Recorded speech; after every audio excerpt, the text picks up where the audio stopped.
It started, as most things do, with coffee. Eleanor sat by the window at Cafe Aurelia every morning at 7:30 a.m., a creature of habit. Retired from her job as a librarian, she found joy in people watching, journaling, and savoring the peaceful hum of the city as it woke up. One morning, her favorite table was taken. A young black man sat there sipping espresso, reading a well-worn paperback of James Baldwin's The Fire Next Time. He looked focused, unaware of the small shift he had caused in Eleanor's perfectly ordered routine. She settled into another corner, quietly annoyed. The next morning, he was there again, and again the next. After a week, Eleanor approached him with a polite but clipped smile. "Excuse me, young man, this is usually my table." He looked up, surprised. "Oh, I didn't know it was reserved." "It's not. I just always sit there." He laughed gently. "Then it's yours. I'll move." "No, no," she said, flustered. "Stay. It's fine." The next morning, they both arrived at the same time. He gestured toward the table. "Want to share it?" She hesitated. "All right." And just like that, a silent arrangement began. They sat together day after day, rarely speaking, simply coexisting, until one day it rained. He offered her a corner of his umbrella as they stood outside. She accepted. "I'm Eleanor," she said. "Tyrese." They shook hands.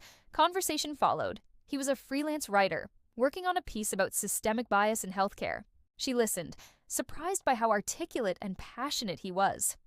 "You know," she said, "I worked in libraries for 42 years. I thought I understood the world, but I never considered the things you're telling me."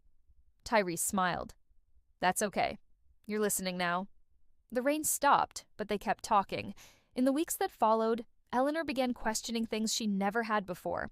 She started noticing how the barista greeted Tyrese more cautiously than others, how older patrons gave him side glances.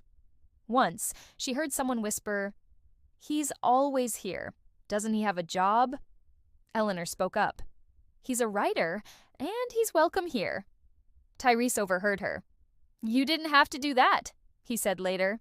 "Yes, I did," she replied. Silence helps no one. Months passed.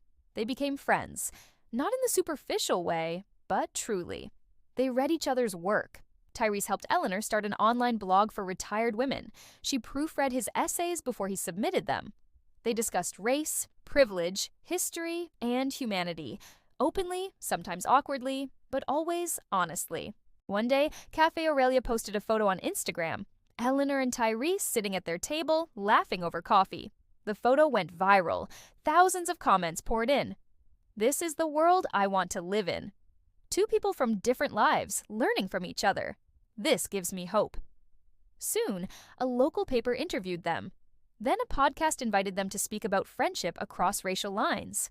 "I used to think racism was a thing of the past," Eleanor said in one interview. "But now I see it differently, not because I read about it, but because I saw it, felt it, through my friend." Tyrese added, "Real change doesn't start with protests or politics. It starts at a table, with a cup of coffee, and a willingness to listen." They kept meeting, even after the media attention faded. Same table, same time.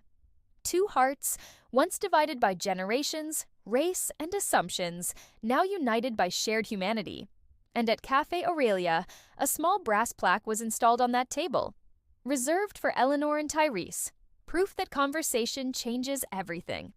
If this story moved you, please like the video and subscribe to our channel for more real, powerful stories that bring people together. Your support helps us share voices the world needs to hear. Thank you for being part of this journey.